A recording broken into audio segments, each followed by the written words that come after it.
দর্শনে গাজাকে ধ্বংসস্তূপে পরিণত করা ইসরায়েলের মাইলের পর মাইল এলাকা পুড়ছে আগুনের লেলিহান শিখায়।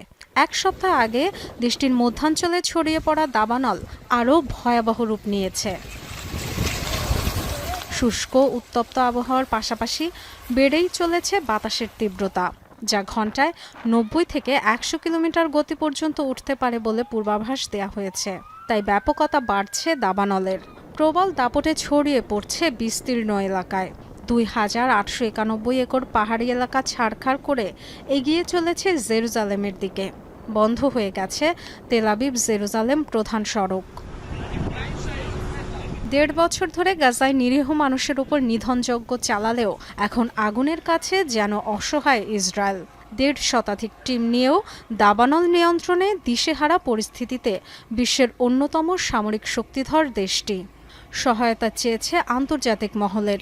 প্রধানমন্ত্রী বেনিয়ামিন নেতানিয়াহু জানিয়েছেন 3টি ফায়ার ফাইটিং প্লেন পাঠাবে ইতালি ও ক্রোয়েশিয়া। সহায়তার অঙ্গীকার করেছে ইউক্রেনও।